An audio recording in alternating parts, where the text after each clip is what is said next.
Equilíbrios, galera. Esse assunto é bem legal, é um assunto bem gostoso de trabalhar. Por quê?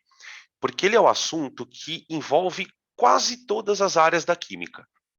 Vocês vão ver que a gente vai discutir aqui conceitos de concentração, conceitos de cinética química, conceitos de estequiometria, até química orgânica entra na parada. Por exemplo, quando você vai analisar um caráter ácido básico de um composto orgânico, você vai ter que mexer um pouco com a orgânica da coisa, com a parte de funções, enfim. E por isso que é um assunto que eu gosto de trabalhar no final. Equilíbrio químico é um assunto que, tipo assim, vai encerrar com a chave de ouro. Ele vai ligar tudo o que você precisa saber de química, tudo que você aprendeu durante o curso de química, tá? A primeira parte, ela é uma parte mais matemática, mas ela é muito necessária. Por quê? Porque muitas vezes a gente não entende equilíbrio direito porque você não deu atenção para a constante. Né? A constante que é um número lá, que aparentemente é uma fórmula só, mas a constante ela vai dar uma cara para o equilíbrio. E toda discussão de deslocamento, de hidrólise salina, tudo que a gente aprende de equilíbrio, por incrível que pareça, está relacionado à constante. E o que acontece muitas vezes no cursinho? Você corre nesse assunto. Né? A constante é um assunto que geralmente o cursinho corre. Ele vai direto para o deslocamento, o que é bom, porque deslocamento cai bastante. Só que o aluno não entende direito a constante. O equilíbrio vira uma coisa meio de regrinha. Desloca para um lado, desloca para o outro. Só que quando entra um assunto mais tenso, né, que é pH, KPS, hidrólise salina, aí dá uma miada. Tá? Então a gente vai tentar dar uma atenção especial para a parte de constante, na aula de hoje, teoria, e na próxima aula, exercícios, tá bom? Bom, então vamos lá. Parte 1. Sistemas reversíveis e o estado de equilíbrio. A gente, na natureza, tem reações que são divididas em duas categorias. Tem reações que são reversíveis e reações que são irreversíveis. A diferença de uma para outra é que uma reação reversível ela acontece de maneira natural nos dois sentidos. Né? Por exemplo, quando a gente pensa numa reação como a pilha é uma reação que libera energia. Né? Eu consigo reverter uma pilha? Consigo. Só que eu tenho que dar energia.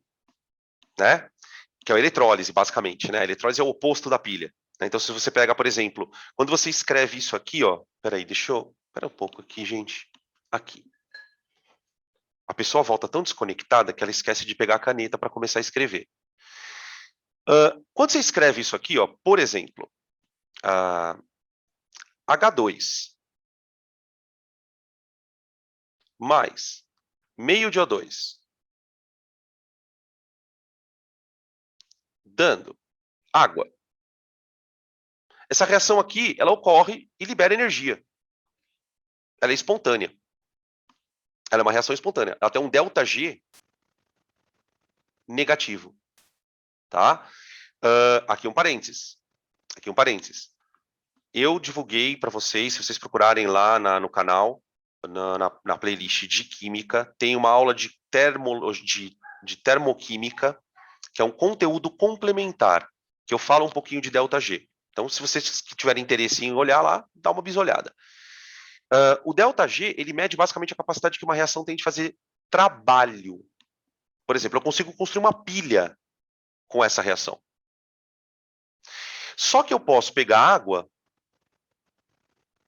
e fazer eletrólise dela. Eu faço eletrólise da água. Ó. Eu faço eletrólise. Só que para fazer eletrólise, eu preciso dar trabalho para o sistema. Como é que você faz isso na prática? Você impõe uma corrente elétrica no sistema. Você impõe uma corrente elétrica, você está dando trabalho para o sistema. Só que existem reações, e aí você fala assim, então a gente pode dizer que uma é o inverso da outra? Uma é o inverso da outra. Só que essas reações jamais vão coexistir no mesmo lugar. Essas reações não vão... Você nunca vai conseguir ter no mesmo sistema uma coisa e outra acontecendo. Então, a gente diz que é um sistema irreversível. Isso aí é um processo irreversível. Não tem como você ter os dois acontecendo simultaneamente no mesmo local. Percebe qual é a história? Só que existe na natureza uma série de reações que podem coexistir. E é dessas reações que a gente vai tratar. Então, isso para a gente não interessa. Esse tipo de reação não interessa. Eu quero reações reversíveis. Uma coisa importante. Essas reações reversíveis, quando são feitas em ambientes fechados, tendem a um estado. Elas vão caminhar para uma situação. Sabe, tipo assim, uma planta nasce, cresce e morre, não é? Uma reação reversível, ela vai atingir uma condição chamada equilíbrio químico. E é isso que a gente quer entender. O que acontece quando uma reação está em equilíbrio? Dan, quanto tempo uma reação demora para atingir o equilíbrio? Poucos segundos. Tem reações que demoram um pouco mais, tem reações que são mais ligeiras, mas quando elas forem feitas num ambiente fechado, elas vão atingir a condição de equilíbrio. Tudo bem? Beleza? Então vamos começar. Aqui. Aqui nós temos alguns sistemas em... Opa, peraí. Aqui nós temos alguns sistemas que são reversíveis. Tá? Então, por exemplo, eu tenho uma reação que envolve um sólido com gás com água, formando isso aqui, ó. Aqui tá faltando um mais, tá, gente? Eu peguei do livro e não tava correto. Aqui faltou um mais aqui, ó. Mais e um 2 aqui. Tá? Porque ela não tá balanceada. Isso aqui é o íon bicarbonato, ó. Bicarbonato. Aqui é o cálcio e aqui é o bicarbonato. Então, ó, aí aqui você tem um outro tipo de reação reversível. Né? O fato de você ver a setinha mão dupla quer dizer que a reação é reversível. Tá? Que isso aqui pode coexistir no mesmo lugar. Tá? Então, nitrogênio mais hidrogênio dando amônia, amônia virando...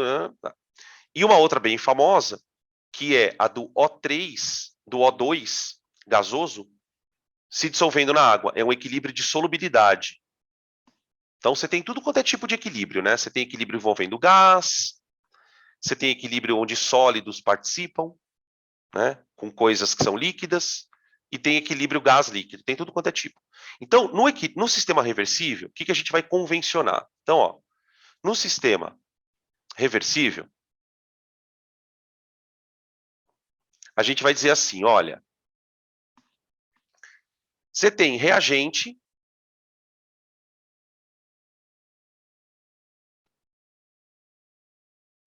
virando produtos e produto virando reagente. Tá? Vamos generalizar. Só que aí você vai dizer assim, olha, quando o reagente virar o produto, reagente é o que está do lado esquerdo, né? É o que você geralmente coloca para reagir. Ele vai virar produto através de uma reação que você vai chamar de direta. Reação direta. E o produto vai virar reagente por meio de uma reação que você vai chamar de inversa. Certo? Tudo bem. O que acaba acontecendo no Paranauê? Toda reação tem uma velocidade, certo? Toda reação tem uma velocidade. Ah, e uma coisa importante. Para quem assistiu a aula de cinética, vai saber do que eu estou falando. Sistemas reversíveis são elementares.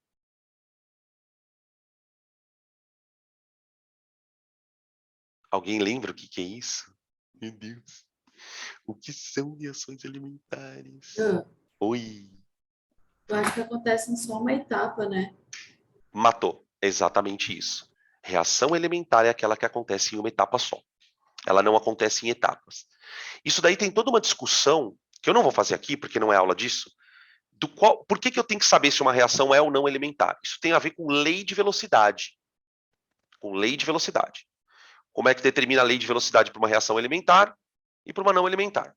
Mas tudo bem. O fato dela ser não elementar vai me garantir algumas questõezinhas. Por exemplo, eu posso dizer o seguinte, que a reação direta ela tem uma velocidade que é dada por uma lei, né? Que é uma constante, que eu vou chamar de constante da direta. Essa constante de velocidade depende da temperatura. A gente discutiu isso na aula de cinética. Então, a velocidade da reação direta depende da concentração dos reagentes.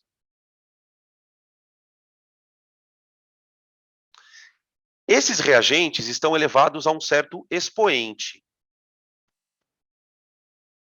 que coincidentemente é o número que está na equação. Isso tem a ver com o fato da reação ser elementar. Tudo bem? Beleza. Então tá aí. Isso daí. E aí qual que é a história? Então existe uma reação direta e esta reação direta tem uma velocidade que varia. Que varia. Por quê, Dan? Porque a concentração do reagente vai variar. O reagente começa com uma concentração, mas a concentração vai diminuindo. Então a reação vai ficando lenta. Vai ficando lenta. Tudo bem? Beleza. E a reação inversa? A inversa tem uma outra velocidade que não... Opa, calma. A inversa, ela tem uma outra velocidade que não tem nada a ver com a da direta. Nada. Ela é uma outra equação independente. As duas estão acontecendo ao mesmo tempo. E uma interfere diretamente na outra. Por quê? Porque o reagente vira produto. O reagente vira produto. E a reação inversa, por sua vez, tem uma constante, né? A velocidade é igual a uma constante multiplicada pela concentração do produto.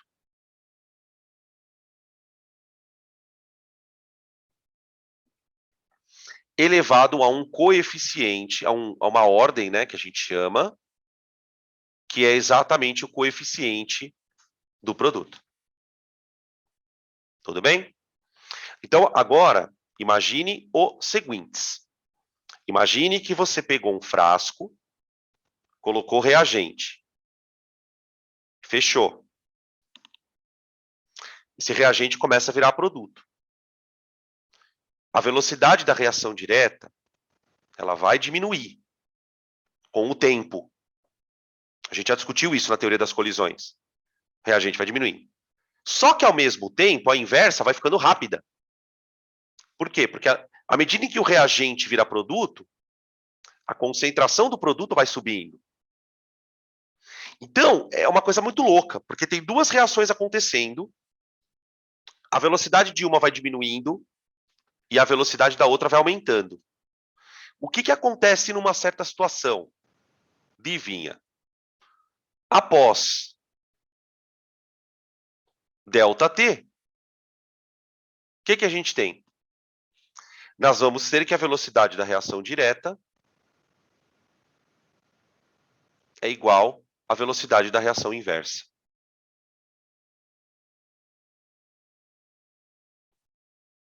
Aqui. E o que é mais...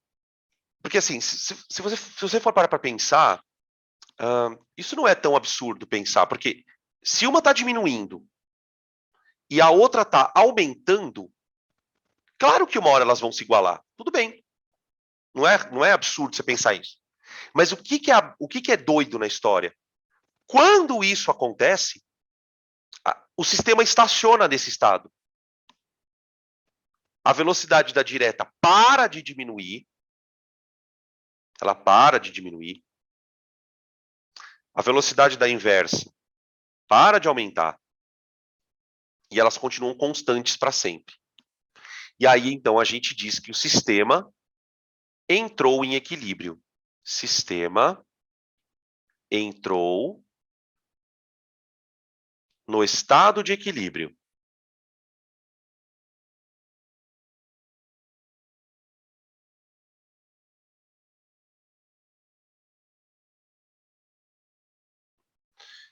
Tá? Então, o equilíbrio, ele é um estado. Eu costumo fazer uma comparação, bom, aquele meu jeito, né, de comparar tudo. Todo mundo sabe que quando você jogar uma água na cachoeira, ela vai cair para baixo e vai parar no chão. É uma tendência. O estado de equilíbrio também é uma tendência na natureza. Quando você encosta um corpo positivo num corpo neutro, você sabe o que vai acontecer. O corpo vai eletrizar o outro. Então, tem coisas na natureza que caminham para uma situação. A gente estuda isso o ano inteiro. Né? Tipo, um corpo tende a ir para o lugar mais baixo. Um planeta tende a ficar girando em movimento circular. São coisas que, tipo, o equilíbrio é assim. Quando ele é feito num ambiente fechado, isso acontece. Se você tentar fazer uma reação reversível num ambiente aberto, ela não vai entrar em equilíbrio. A questão do ambiente fechado, ambiente aberto, ela é muito significativa, por exemplo, quando você pensa em gás. Né? Uma reação como a reação de cima aqui, essa reação da amônia, você tem que fazer ela num ambiente fechado, para não escapar nenhum gás. Essa reação aqui, ó, quando ela é feita em água, ela pode ser feita em água, mas você vê que ela tem um gás envolvido. Então pode escapar. Então, o sistema fechado ele é importante. Por quê? Para não ter escape de nada. Principalmente quando você tem um gás. Quando você pensa em coisas só no líquido, aí é uma situação... o líquido já é um ambiente fechado. Mas se tem um gás na parada, aí a coisa complica. Tá bom? Beleza? A gente pode olhar para tudo isso por meio de gráfico. Tá? E tem uma questão aqui que eu acho que é a questão que mais pega para a galera. Vocês me corrijam se eu estiver errado. Existe uma dificuldade da gente de desvincular o fato de que uma reação tem equilíbrio com a ideia de que os caras estão na mesma quantidade. A gente fala muito isso na sala de aula, todo ano esse assunto é discutido, né? Porque a palavra equilíbrio nos remete a uma igualdade, né? Equilíbrio, uma coisa está equilibrada. Então, o corpo está equilibrado quando tem mesma quantidade de positivo com negativo. A gente usa muito esse conceito de equilíbrio, né? Como uma igualdade. Aqui, o que tem a ver a palavra equilíbrio? Ela tem a ver com a igualdade das velocidades. O fato das velocidades serem iguais não me garante que, quando isso acontecer, eu terei a mesma quantidade de reagente produto. Eu posso chegar numa situação em que você tenha a mesma quantidade dos dois, mas isso é raro. Eu vou mostrar para vocês aqui algumas coisas e a gente vai discutir um pouquinho mais, tá bom? Podem tirar print.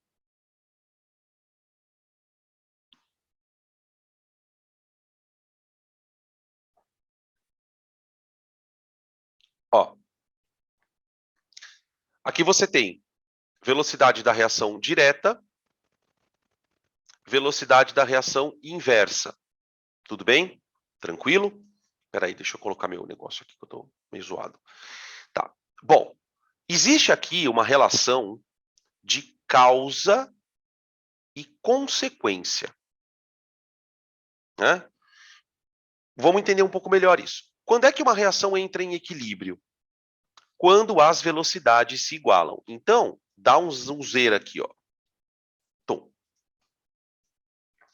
Isso aqui é a rapidez, ó, no eixo Y, da reação direta até o estado de equilíbrio. Então, a gente percebe uma coisa que é meio intuitiva até, que a reação direta vai ficando lenta.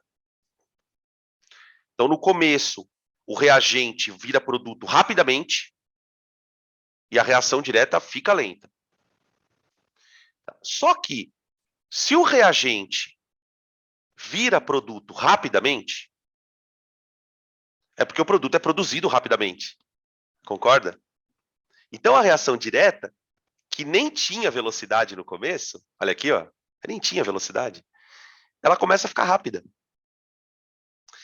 Quando as duas velocidades se igualam, assim permanecem.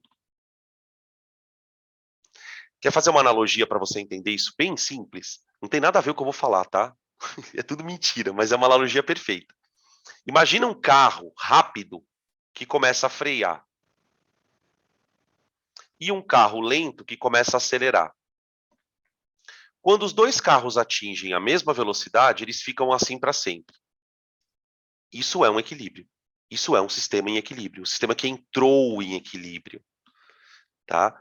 E o que é mais impressionante, a gente não sabe explicar isso, né? No nível do ensino médio, a gente não sabe explicar.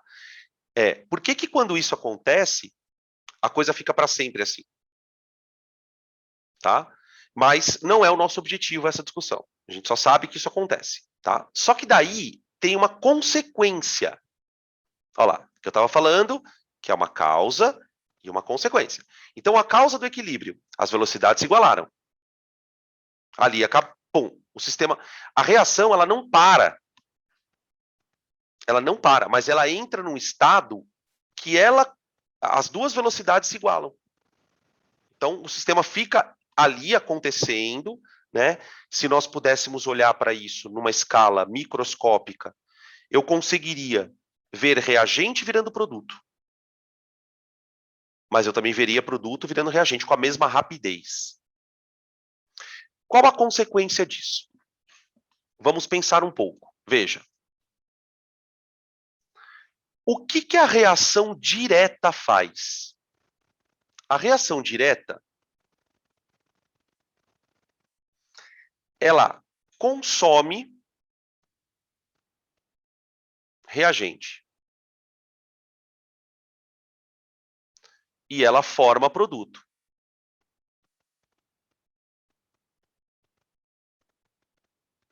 Tudo bem? Tá bom. E a reação inversa?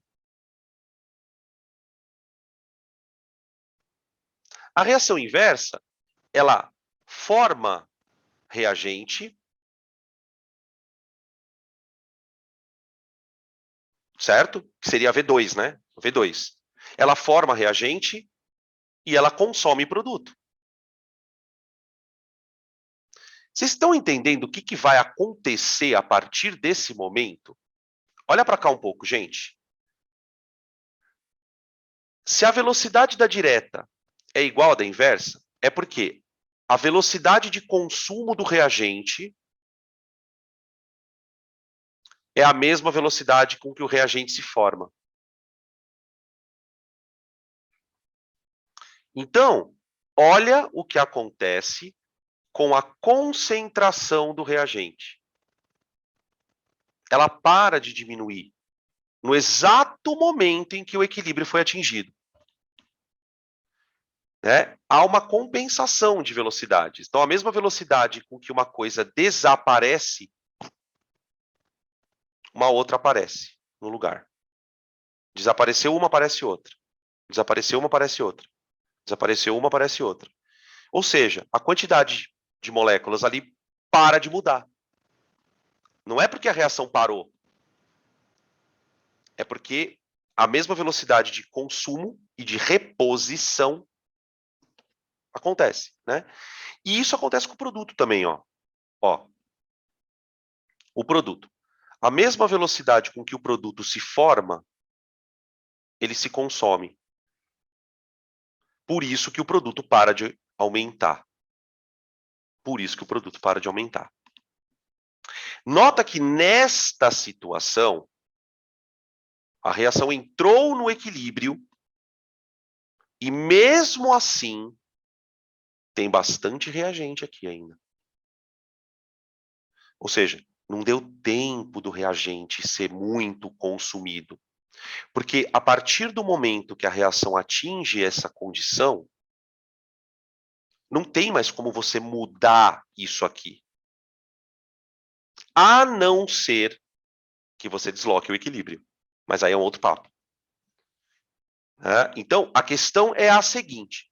O quanto essa curva vai cair, tá vendo essa curva azul? O quanto essa curva vai cair até chegar no equilíbrio? Aqui ela caiu pouco. Tem equilíbrio que ela cai muito. Isso vai depender de algumas condições que a gente vai discutir daqui a pouquinho. Tudo bem? Até aqui deu para entender, gente, o que é a coisa? Então, ó, o que acontece no equilíbrio? Mais uma vez, as velocidades se igualam. Ok? Velocidades se igualam. Quando isso acontece, as concentrações param de variar. Não é que as concentrações se igualaram também. Elas pararam de variar. Então, qual é a causa do equilíbrio? Velocidades se igualam. Qual é a consequência do equilíbrio? Concentrações se tornam constantes e não necessariamente iguais. Tudo bem? Tá aqui, ó. Num equilíbrio, permanece inalterada a concentração de reagente, concentração de produto. Por que que isso acontece? Porque as duas reações estão ocorrendo com a mesma rapidez. Tudo bem? Beleza? Até aqui tranquilo.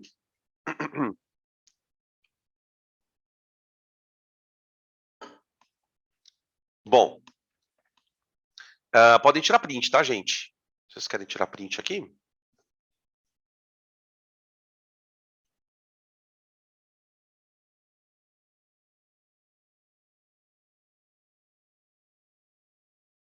Espera aí, deixa eu só ver uma coisa aqui. Aqui. Deixa eu fazer um comentário aqui, porque daqui a pouco a gente vai ter que falar da constante. Espera aí. Aqui, pronto.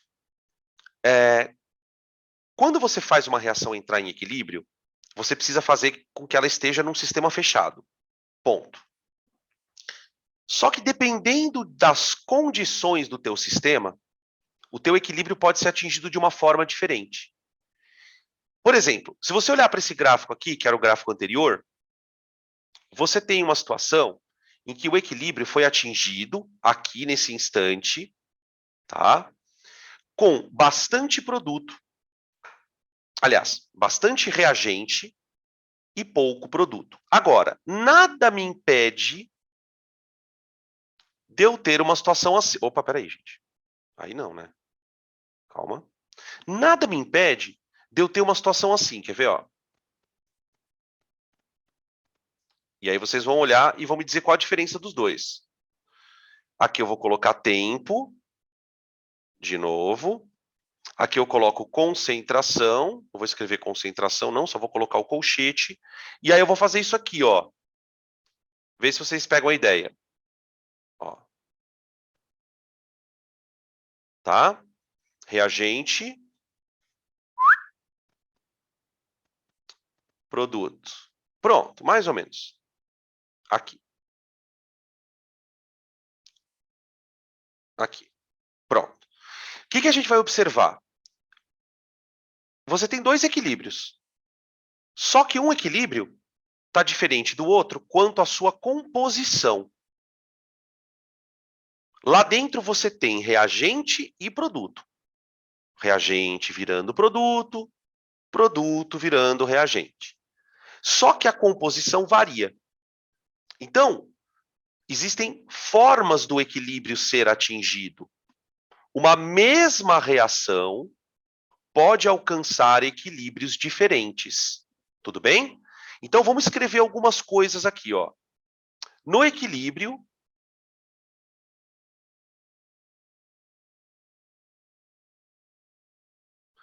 bom, VD igual a VI, né? Isso a gente já tinha escrito, mas vamos colocar de novo. Tá. As concentrações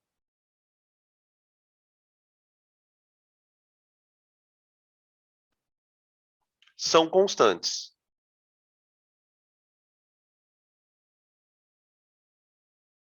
Constantes. Outra coisa, a composição do equilíbrio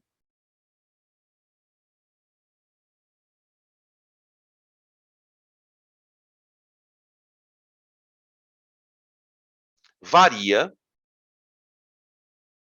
de acordo com a temperatura.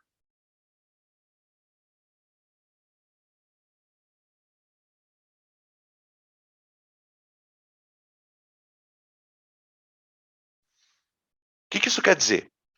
Isso quer dizer o seguinte, que dependendo da temperatura que você fizer a reação chegar no equilíbrio, ela pode te dar mais reagente ou mais produto. Né?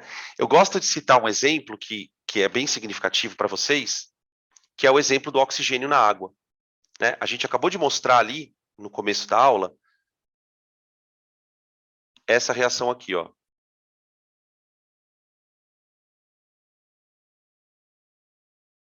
Essa reação.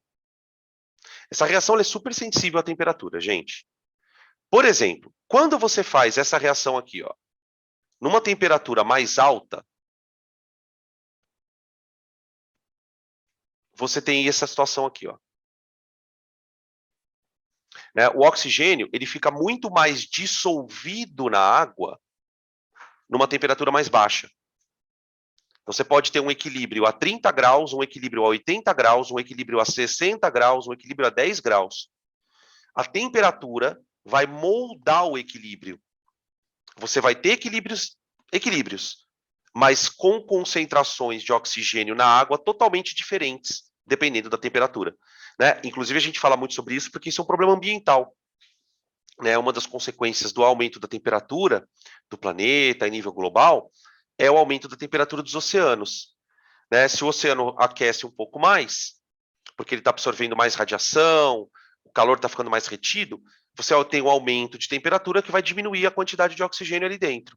Então, vê como o vestibular ele começa a criar perguntas. Né? Esse assunto ele é super assim, fácil de você contextualizar. Vocês vão ver várias questões envolvendo coisas de biologia. Tá? Mas fala assim, Dan, mas eu tenho que saber qual é a influência da temperatura? Tem, mas a gente vai discutir isso na parte de deslocamento. Né? Que a temperatura é um fator que desloca seu equilíbrio justamente por causa disso. Né? O equilíbrio ele escolhe um jeito. Então, quando você vai fazer uma reação e você sabe que ela está em equilíbrio, qual é a primeira preocupação que você tem? Você fala, bom, qual a melhor temperatura para eu fazer a reação se eu quiser ter bastante produto? Né? Um caso muito famoso, né, de como a temperatura atrapalhou o equilíbrio é a produção de amônia em escala industrial. Na produção de amônia, a temperatura é um fator que prejudica o processo. Ele prejudica. Tipo, se você quiser produzir mais amônia, você precisa de baixa temperatura. Só que qual é o problema disso? A baixa temperatura deixa a reação mais lenta. Você consegue produzir mais amônia, mas você produz ela mais lentamente.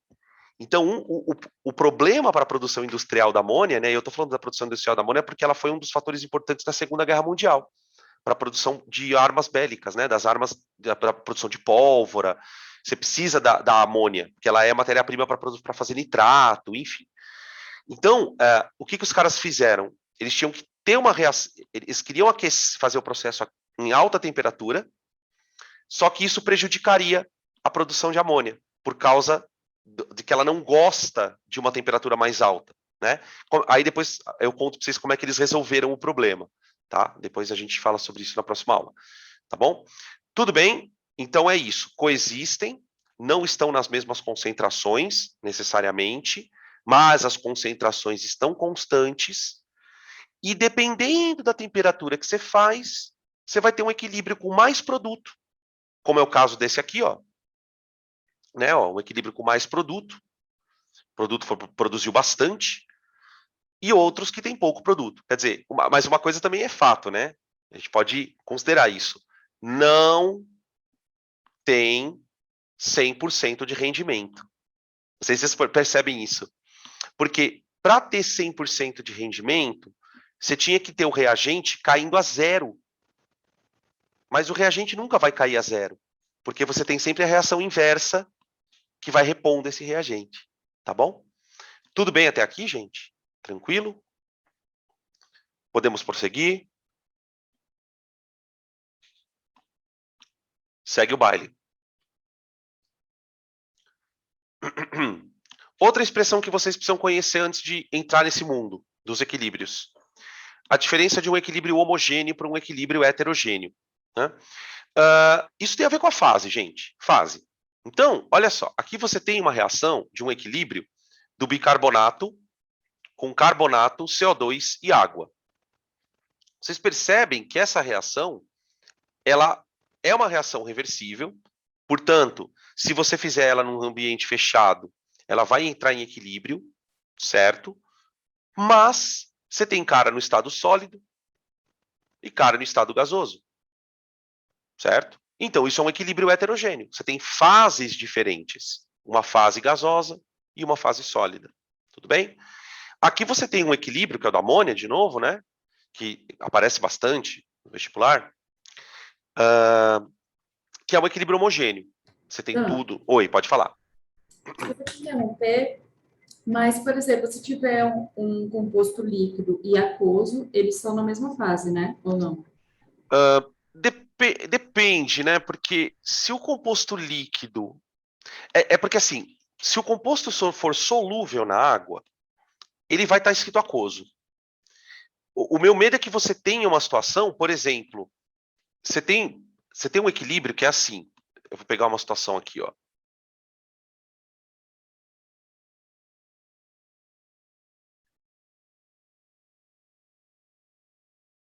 Olha isso aqui, ó. Que foda. Isso aqui é um equilíbrio heterogêneo. Você tem iodo em duas fases. Uma fase orgânica, que é o CCl4, que é o tetracloreto de carbono, e uma fase aquosa. Então, nesse caso, você tem um equilíbrio heterogêneo, mas não está todo mundo na mesma... E assim, os dois são líquidos, né? Só que é uma fase orgânica e uma fase aquosa. Então, tipo, você pode ter tudo quanto é coisa, né? Esse equilíbrio ele é famoso porque já caiu na FUVEST, já caiu no Enem umas 2 vezes também, tá? Mas não sei se eu consegui responder a tua pergunta. Né? Geralmente não é o tipo de equilíbrio que a gente trabalha. Né? A gente gosta muito de trabalhar com equilíbrio aquoso. Por exemplo, quando eu escrevo assim, ó, deixa eu pegar um aqui, vai. Eu posso pegar esse aqui, ó. Ó.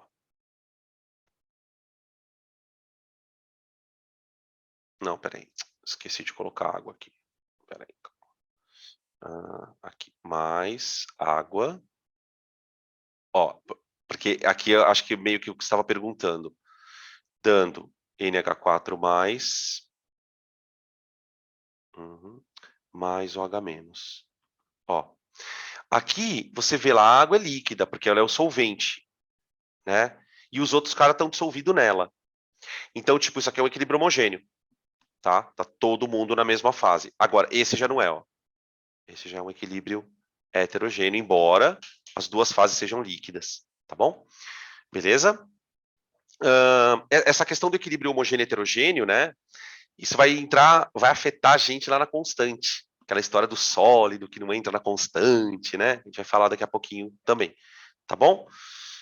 Deu para entender, então, a diferença dos dois, tá? Equilíbrio homogêneo e heterogêneo. Não precisa anotar nada, tá, gente? Isso aqui é uma coisa que você olha e fala, beleza, entendi, bora, segue o baile, sem muito estresse aqui. Bom, vamos lá.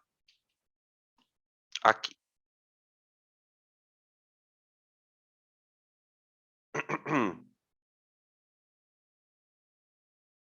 Constantes de equilíbrio. Antes de explicar para vocês a constante de equilíbrio, eu queria que vocês observassem aqui. Peraí, eu tô viajando aqui. Antes da gente olhar para a constante de equilíbrio, eu quero que vocês entendam o porquê que ela surge. A razão pela qual os caras criaram porque a constante ela não é uma coisa que os caras descobriram, tá, gente? A constante é um número inventado pelos químicos. Então, a gente precisa entender por que os caras inventaram essa conta, primeiro. E aí depois qual a ideia deles para chegar naquela conta. O problema todo da constante está aqui, ó. Está aqui. Está aqui.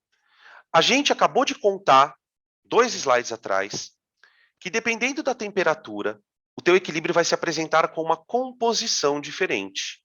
Você pode ter equilíbrios onde há predomínio de produto e pode ter equilíbrios onde há predomínio de reagente. O que os caras quiseram fazer? Criar um número que quantificasse isso. Quanto eu tenho mais de produto? Quanto eu tenho mais de reagente? Essa é a ideia. E de onde partiu essa ideia? De uma coisa que a gente também já discutiu. As velocidades se igualam no equilíbrio, não é mesmo?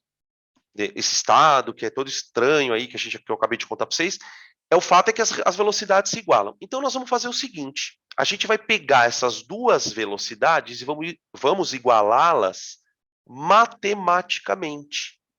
E vamos chegar na constante. Então, veja, olha só. Aqui. Aqui, aqui.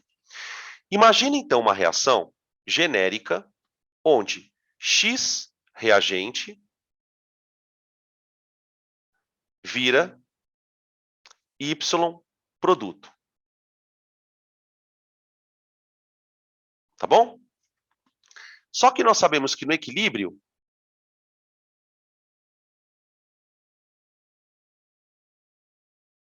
VD igual a VI. Velocidade da direta é igual à velocidade da inversa. Então, nós sabemos que K da direta vezes a concentração dos reagentes elevado a um certo número x, né? O que é essa conta? É a velocidade da reação direta. Isso tem que ser igual à velocidade da inversa, que é KI vezes a concentração de produto elevado a um certo expoente. Acabou. Só que uma coisa importante, esses dois números dependem da temperatura.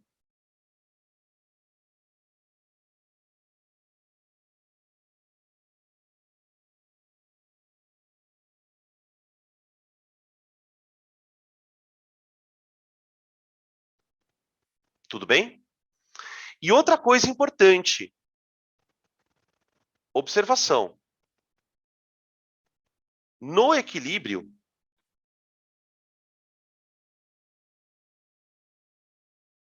a concentração do reagente e a concentração do produto, ambas são constantes.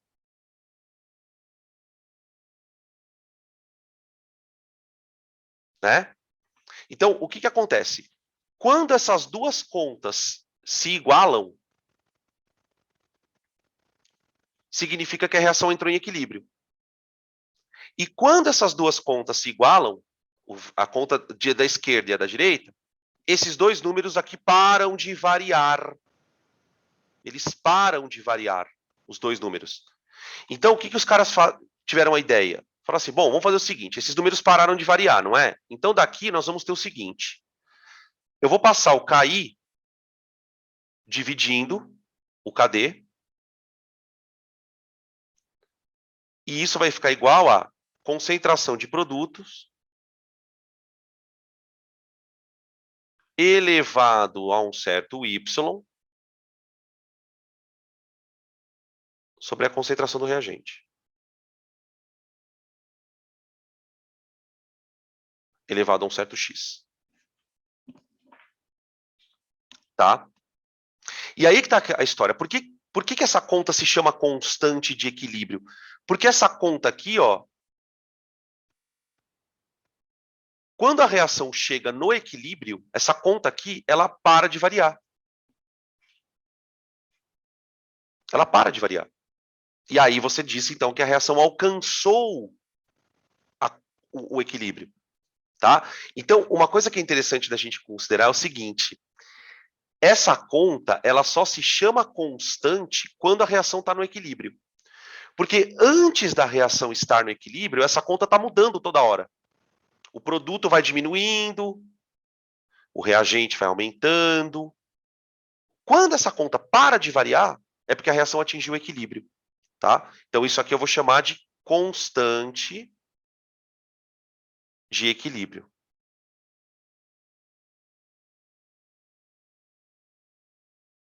tá?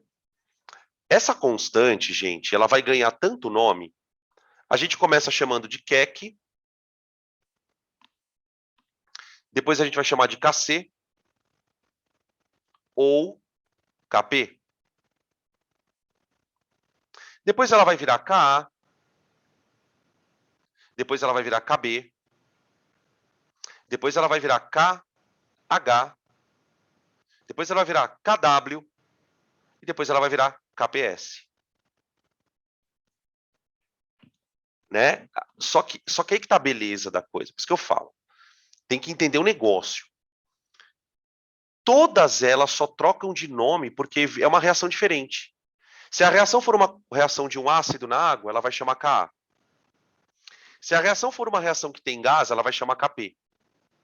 Se a reação for de uma base, você vai chamar de Kb. Se a reação for da água ionizando, é o Kw. Se for de um sal na água, é o KH. Se for de um sal dissolvendo, é um KPS. Tudo vai depender do tipo de equilíbrio. Mas, essencialmente, todas essas constantes você calcula deste jeito. Elas vão sofrer algumas mudancinhas, depois a gente vai discutindo, né, caso a caso, mas elas vão, essencialmente, elas vão refletir a mesma coisa, que é concentração de produto dividido pela concentração do reagente. Tudo bem? Beleza até aqui? Perguntas? Colocar alguns exemplos aqui, tá? A gente vai discutir umas coisas ainda. Vamos lá, vou trocar aqui. Aqui eu vou colocar o slide que mostra os caras obtendo uma constante experimentalmente. Então, olha só. O que o cara fez aqui? Ó? Ele pegou uma reação que é hidrogênio mais iodo, formando 2HI. Tá bom? Beleza.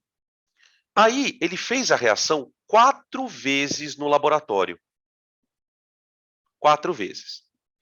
E deixou a reação lá um tempo para ela entrar em equilíbrio. Você põe lá os caras na quantidade que você quiser e deixa a reação trabalhar. Tá bom? Depois de um certo tempo, o que ele fez? Ele fez a conta. Presta atenção na conta. Olha aqui, ó. Olha a conta. Aqui você tem o produto, que é HI, ó. Produto, que é HI, elevado ao quadrado. Esse quadrado aqui, ó, é o expoente. Então, a gente vai generalizar assim, ó. A constante de equilíbrio é concentração dos produtos elevados aos seus coeficientes dividido pela concentração dos reagentes elevados aos seus coeficientes. Aqui eu vou colocar x aqui e no outro y, para manter o padrão do outro slide. Ai, Zé. Chato. Aqui. Pronto. Tá? Aí o que acontece? Aqui você tem resultados experimentais. E aí a primeira coisa que vocês vão olhar é falar assim, mas Dan, eles não estão constantes. Eles estão constantes sim. Né? Por que a medida não está constante? Porque isso aqui é uma medida. Então toda medida tem erro.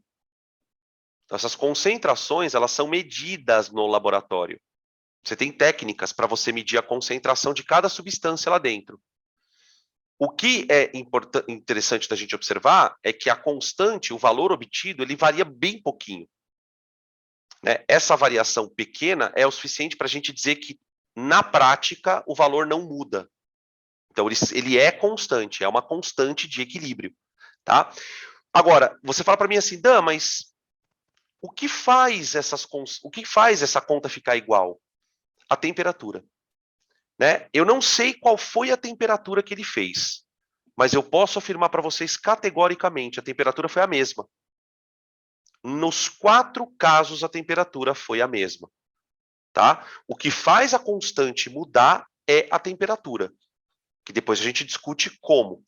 Beleza? Tranquilo? Bom, temos um problema aqui.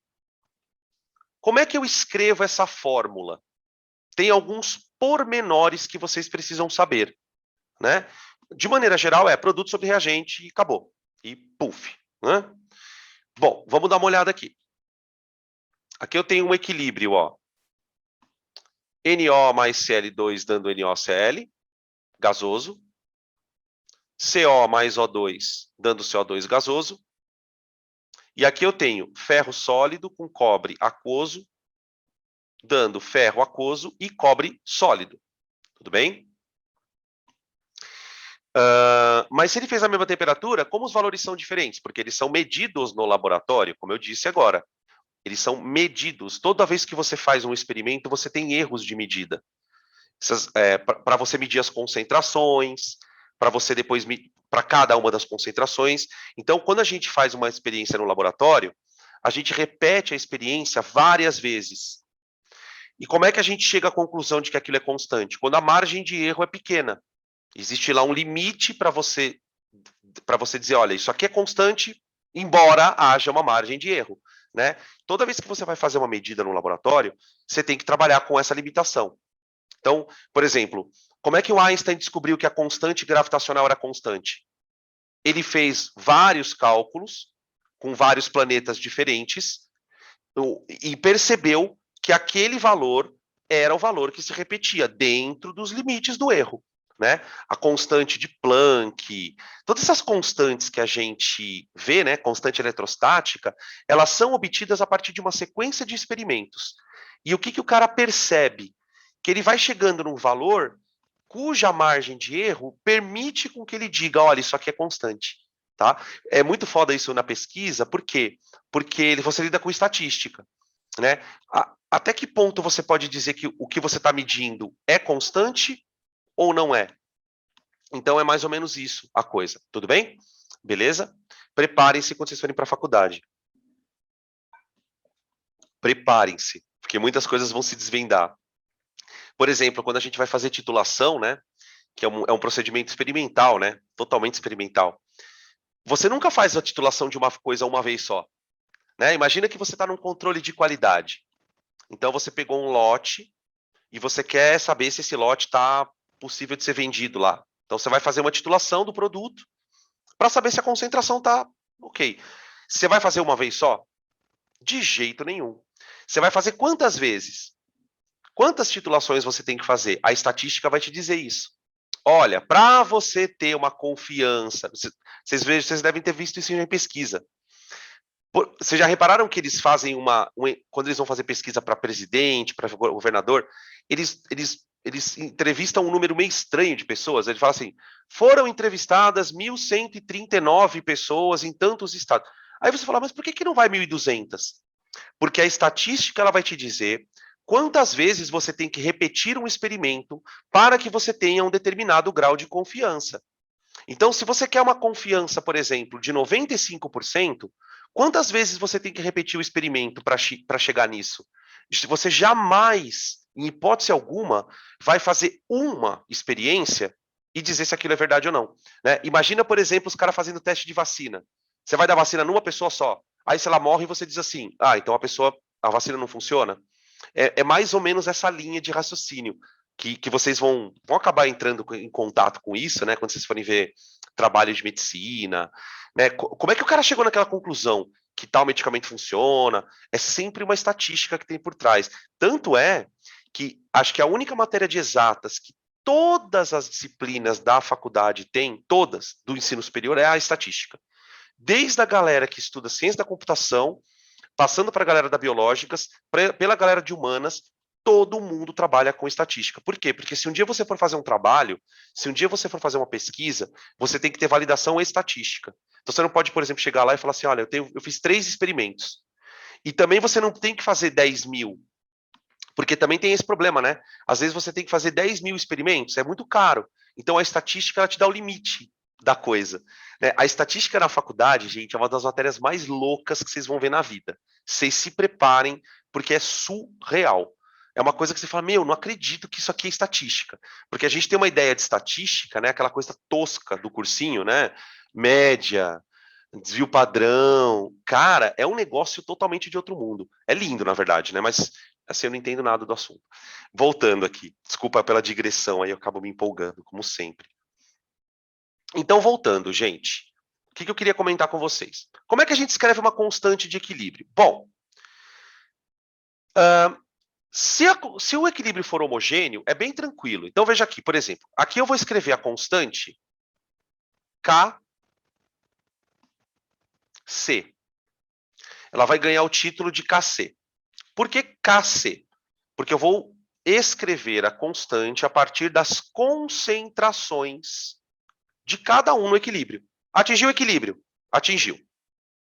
Mede a concentração. Mediu. Faz a conta. Então, concentração de produto elevado ao quadrado sobre concentração de reagente. Como são dois reagentes, você multiplica os dois. Essa conta, ela vem da dedução que eu mostrei para vocês agora há pouco. Iguala as velocidades, tananã, mas você não vai ficar fazendo isso toda hora. Você já põe lá produto sobre reagente. Esse é o valor da constante, tá? Beleza. Se essa constante for muito alta, o que você vai entender com isso? Puta, tem bastante produto. Então, quanto maior for a constante, mais produto tem lá dentro. Porque é sempre produto sobre reagente. Produto sobre reagente, tá? Aqui é a mesma coisa. Kc igual concentração de CO2 elevado ao quadrado sobre concentração de CO vezes concentração de O2. Aqui. Tudo bem? Beleza. Tá aqui. Quando é que você tem que tomar cuidado? Quando no equilíbrio nós temos sólidos. Por quê? Porque sólido não tem concentração. Uma coisa só tem concentração, gente, quando ela está dissolvida em outra coisa. Né? Então, isso é uma das coisas que todo aluno lembra, né? Sólido não vai na constante, sólido não vai na constante. Por quê? Porque ele não está dissolvido. Então, no cálculo da constante, ele não vai interferir. Né? Então, por exemplo, aqui vai acontecer a seguinte situação, ó. Concentração de ferro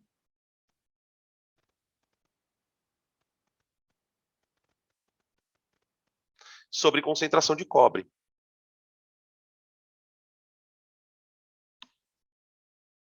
Tá? O sólido, tanto o produto como do reagente, não é que eles não participem na reação, claro que eles estão participando. Né?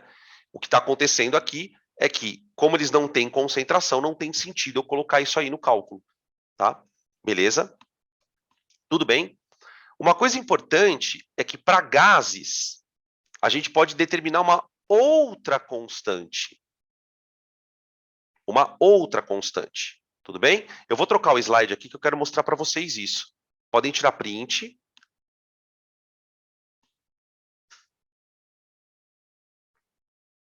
Ó. Opa, peraí. Calma. Imaginem agora a seguinte situação. Ó. Imagina que eu tenha um gás amarelinho, que eu vou chamar de reagente.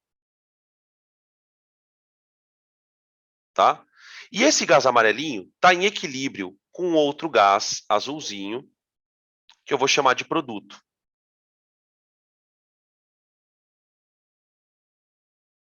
Tudo bem? E os dois estejam coexistindo no equilíbrio. Vamos admitir que o sistema é composto por um gás ideal. Ok? Tudo bem? Você concorda comigo que se o gás é ideal, PV é igual a nRT? E mais, se eu passar o volume dividindo, eu tenho que a pressão é igual a nRT sobre volume. Tá? Vai acompanhando. Eu tenho uma mistura de gases, os dois estão em equilíbrio, e eu sei que a pressão é nRT sobre V. Acontece o seguinte, como eu tenho uma mistura, lá dentro eu tenho uma pressão para cada gás. E eu consigo provar para vocês o seguinte, galera. Número de mols sobre volume não é concentração?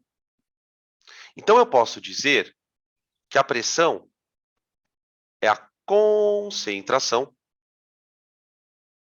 vezes RT. Tudo bem? Por que eu quero chamar a atenção de vocês para isso? Pelo seguinte, se cada um tem uma concentração, o reagente tem uma concentração e o produto tem uma concentração, é razoável a gente imaginar que cada um tem uma pressão parcial. Não é que a concentração é igual à pressão parcial, mas cada um tem uma concentração e tem uma pressão parcial.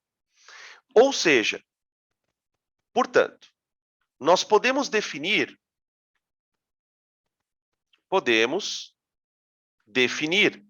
duas constantes. O Kc, que continua sendo concentração de produto, elevado a Y sobre a concentração do reagente elevado a X. Não mudou nada.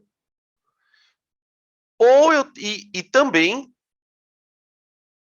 definir uma outra constante. Essa vai ganhar a letra P de pato. Porque você vai fazer a mesma conta, só que com as pressões parciais. Então, aqui é um momento em que não saber pressão parcial é um problema. A gente vai discutir, vai ter exercício. Na próxima aula a gente vai fazer exercícios, tá? Mas a gente vai ter que retomar esse assunto, não tem jeito. Como é que eu escreveria, então, a expressão do Kp? Você vai fazer pressão parcial do produto. A gente não escreve no colchete, a gente põe só um pezinho do lado, elevado ao mesmo expoente, dividido pela pressão parcial do reagente elevado a X. Tá? Essa pressão ela pode ser dada em ATM, ela pode ser dada em milímetro de mercúrio, tá? Geralmente é ATM. Né? E a concentração é sempre mol por litro, tá, gente? A gente não está nem cogitamos outra forma de concentração que não seja a concentração em mol por litro, tá? Por isso que quando eu dei aula de concentração, lá atrás eu falei, galera, a concentração mesmo que pega é mol por litro, né? Por conta do equilíbrio. Beleza? Então, uma coisa interessante da gente considerar é o seguinte, né? Tem reação que não tem Kp definido. Quando a reação não tem gás, não tem Kp. No caso da reação com gás, só entra gás no Kp. Né? A gente vai fazer exemplos na próxima aula, onde isso vai ser colocado. Olha, tem sólido, não entra no Kp e nem no Kc. Líquido também não entra no Kc. No Kp, né? Desculpa. Porque não tem pressão. Tá? Então tem que tomar cuidado. Por exemplo, se eu voltar um pouquinho aqui, ó. Deixa eu voltar aqui, ó. Essa equação aqui, ela tem Kp. Seria pressão parcial do NaCl ao quadrado sobre pressão parcial do NO vezes pressão parcial do Cl2. Ó, igualzinho. Aqui não tem Kp. Aqui tem um Kp também, né? Kp seria pressão parcial do CO2 ao quadrado sobre pressão parcial do CO ao quadrado vezes P do O2. Oi, pode falar, Vitz. Pode-se considerar o Kp e o Kc iguais? Não. E existe uma forma para você converter um no outro. Isso também tem nos exercícios da aula. Em algumas situações, Kp é igual a Kc. Tá? Depois eu apresento para vocês uma formulinha para isso. Na verdade, eu não vou apresentar a fórmula, a gente vai deduzir ela depois. Tá? Porque ela é bem legal para deduzir. Chique. Mas pode ser que eles sejam iguais ou não. Tá?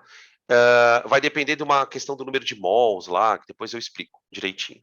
Tá bom? Beleza, deixa eu voltar aqui. Ó. Aqui é basicamente o que eu que eu comentei com vocês, tá? Ó, o valor do Kc, ele vai depender do tipo de reação, depois eu vou mostrar para vocês isso, e da temperatura. Então, tem reação que tem Kc baixo, mesmo a temperaturas diferentes. Tá? E o Kp é a mesma coisa. O Kp é a mesma coisa. Ele vai ter reações que tem Kp alto, tem reações que tem Kp baixo, e os Kps vão mudando de acordo com a temperatura.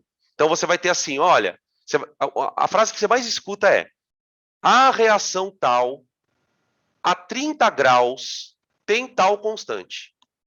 Ele sempre te dá a constante numa dada temperatura. E tem muito aluno que pergunta para mim assim, Dan, mas por que ele deu a temperatura? Porque ele é obrigado a dar. Ele está dizendo que aquela constante só foi atingida naquela temperatura. É de praxe para os caras poderem... Você nunca vai falar que uma constante é tal, sem dar a temperatura. É uma informação que está pela metade, vamos dizer assim.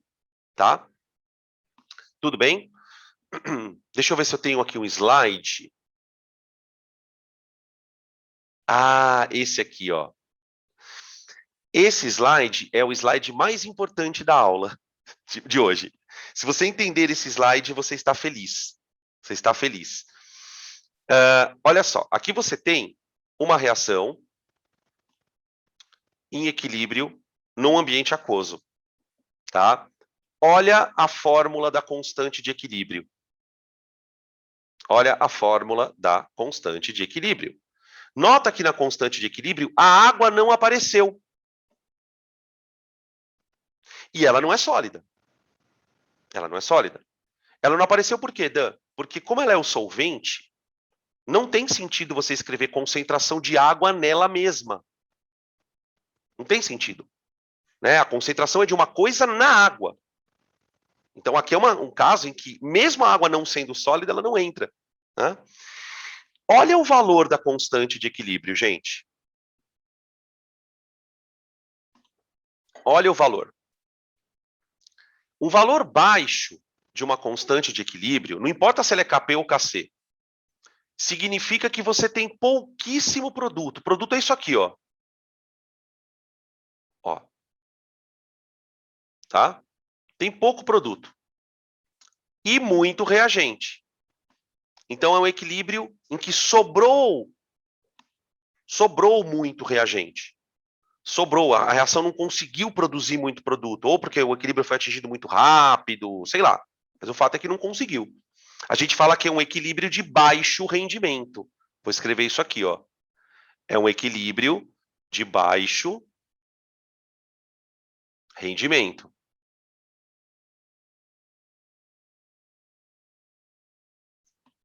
Tá? A gente, inclusive, rapidão, a gente, inclusive, vai aprender a calcular o rendimento a partir da constante, tá? Pode falar.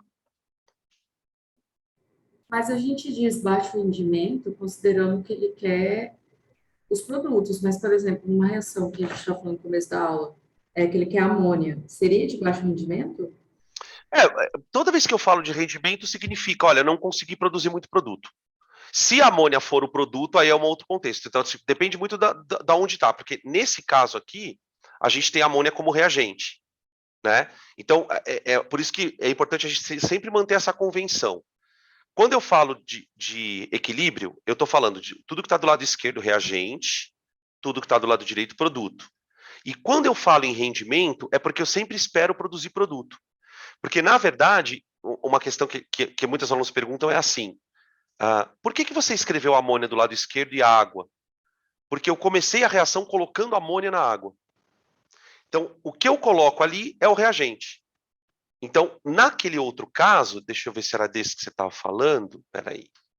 Ai. Cadê? Onde que está ele, gente? Aqui, ó. Aqui a amônia já é produto. Então, quando eu olho para essa reação aqui, ó, se a constante for baixa, eu vou falar, então, amônia é pouco produto. Produzir pouca amônia, tá? Não sei se era mais ou menos essa a tua dúvida. Peraí, deixa eu voltar aqui. Não, sim, entendi. É que eu estava confundindo isso também com a questão do reversível e irreversível, entendeu? Ah, tá. Às Então, vezes isso... eles querem deslocar o equilíbrio para inversa, né? Não, muitas vezes ele vai querer deslocar para a inversa. Deslocar um equilíbrio quando a gente fala em deslocar um equilíbrio, a gente já está partindo da premissa de que o sistema é reversível. Ele já é reversível, ele entrou em equilíbrio, que isso também é uma coisa que eu acabei até nem falando isso, mas eu deveria ter falado. Só vai entrar em equilíbrio uma coisa que for reversível. Acabou, tá? Agora, entrar em equilíbrio não significa necessariamente que eu queira deslocar sempre para a direita. Às vezes eu quero deslocar para a esquerda, que é o que você está falando. Por favorecer a reação inversa, tá? E depois tem uma outra questão que é muito foda, que não dá para falar agora também, que é o seguinte.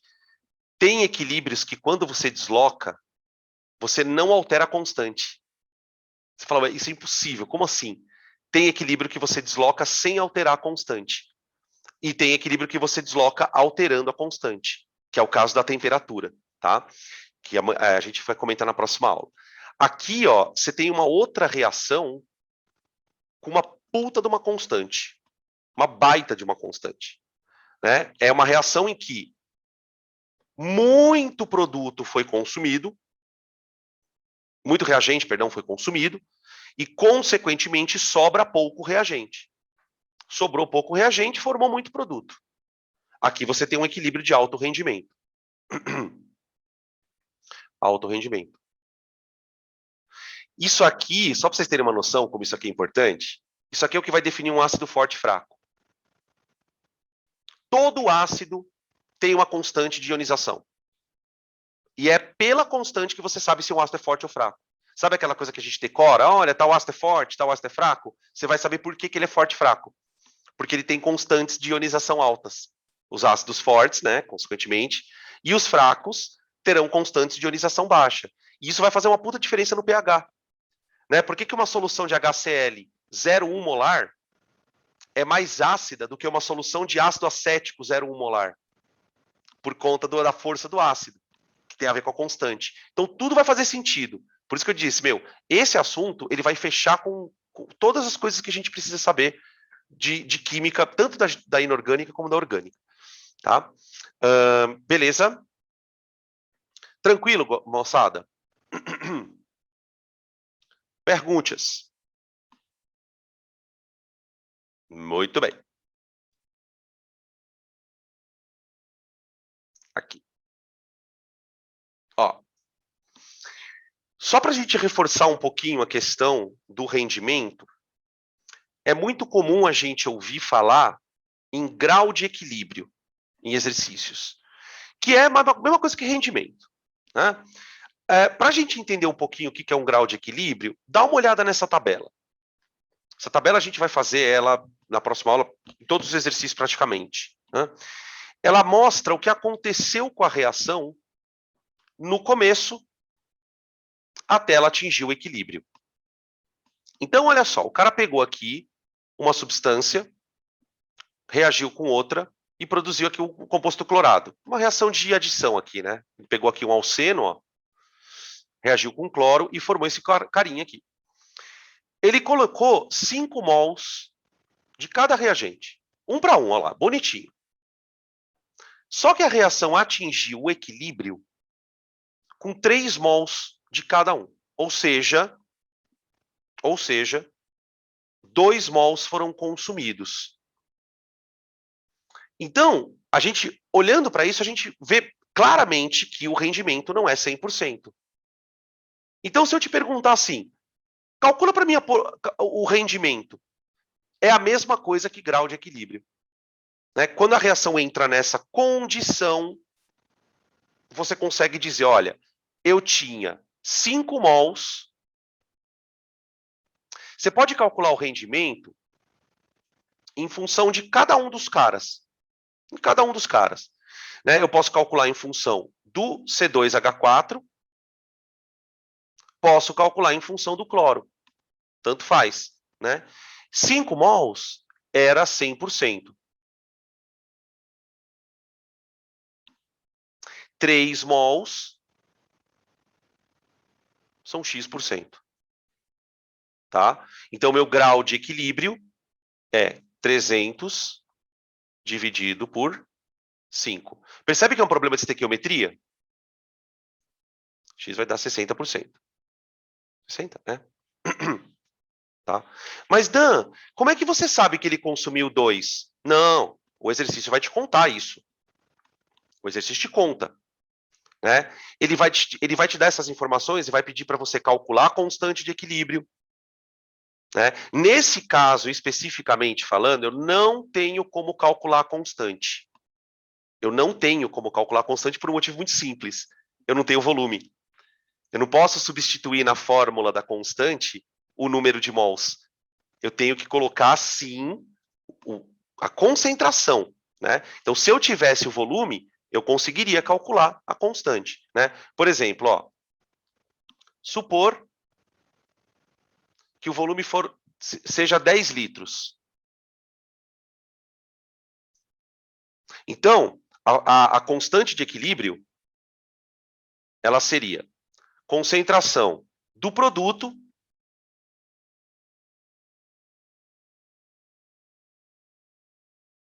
dividido pela concentração dos reagentes. Ó. Tudo bem? Aí olha o que eu faria, gente. O que eu faria? Qual a concentração do produto no equilíbrio? Olha, eu formei 2 mols de produto em 10 litros. Então, eu vou colocar aqui, ó, 0,2 mol por litro, dividido. Você não precisa colocar unidade, tá, gente? Não precisa colocar unidade, não. Dividido por concentração dos reagentes, 0,3 mol por litro, só que vezes 0,3 mol por litro. Olha lá. Tá bom? Vamos fazer essa conta aqui, ó. Kc vai dar 0,09, né? Embaixo. Peraí, deixa eu abrir a calculadora aqui, moçada. Ó. Ponto 2 dividido por ponto 0,9. 2,22. E olha o detalhe, ó. Eu vou cancelar o mol por litro com mol por litro. E a unidade dessa coisa vai ser mol por litro a menos 1. Geralmente eles não pedem, como a questão é de múltipla escolha, né? Ele só pede o valor da constante, né? Mas cada fórmula vai ter um valor de constante. Pode falar.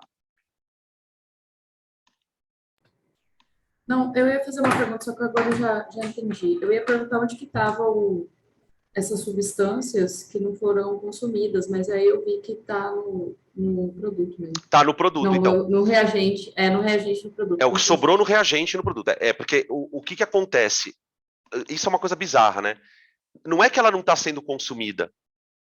Ela está sendo consumida, só que ela está sendo reposta com a mesma velocidade. Então, aqueles 3 mols, eles vão sendo consumidos e produzidos ao mesmo tempo. Ela entrou naquele estado. Então, isso é uma coisa importante. Para você calcular a constante, você precisa saber quanto tem no equilíbrio. E muitas vezes, para você chegar nessa informação, né, nesses 3 mols aí que vocês estão vendo, você precisa fazer uma estequiometria. É aí que torna o problema difícil, que a gente depois vai discutir, tá? Mas é sempre no final, tá bom? Beleza? Tranquilo, gente? Sussa? Vocês têm alguma pergunta?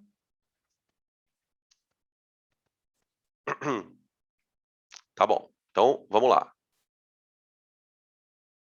Deixa eu mostrar isso aqui para vocês. Isso aqui é meio que já um encerramento, tá? Do assunto. Não vou me estender mais por hoje.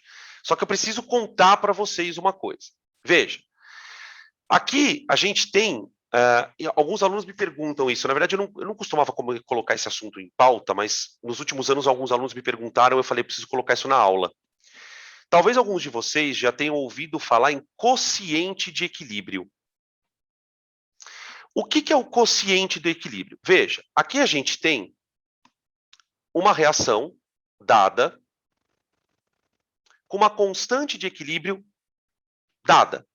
Então, quando a reação atingir o equilíbrio, a constante é 5.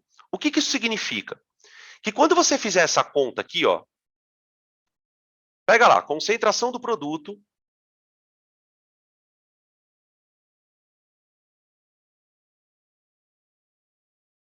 dividido pela concentração do reagente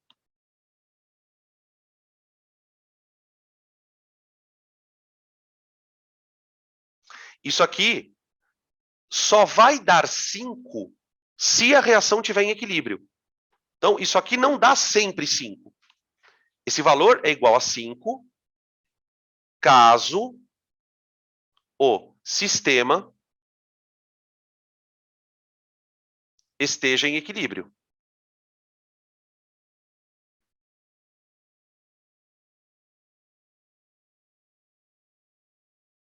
Agora, enquanto a reação não está em equilíbrio, esse valor pode mudar a todo momento.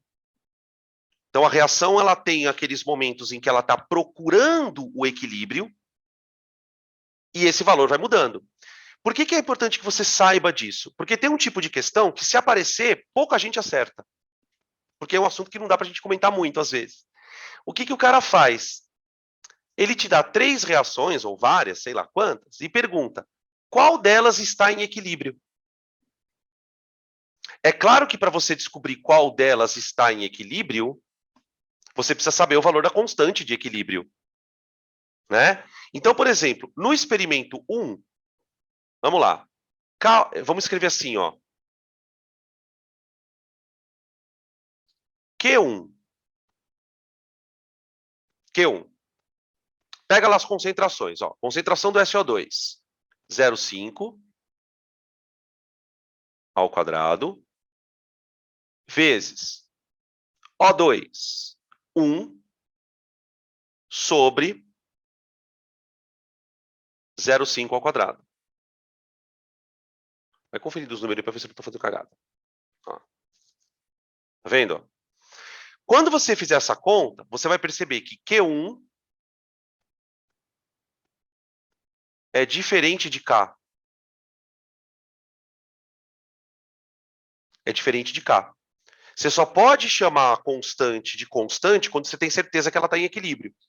Então, na verdade verdadeira, esse número, essa constante, o número, na verdade, ele é o quociente. Você só vai chamar o quociente de constante naquele momento do equilíbrio. Então, nesse caso, a reação não está em equilíbrio. Né? O Q2, vamos ver o Q2 aqui. O Q2 fica concentração de SO2, produto, né? Então, é 2 ao quadrado, vezes concentração de oxigênio, que é 2, dividido pela concentração do reagente, que é 1.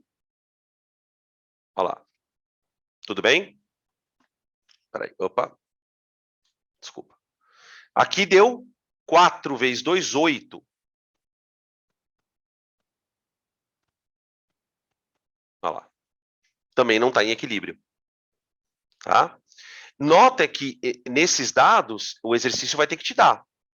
Não é uma coisa que você tira da sua cabeça. Ele fala, olha, considere o experimento tal em que foram mensuradas as concentrações das espécies.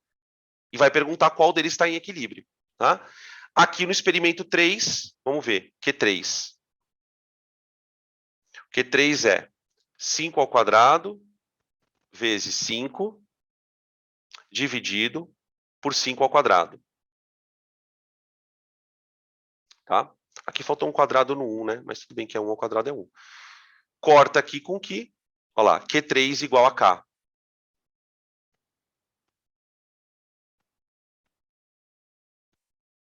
Beleza?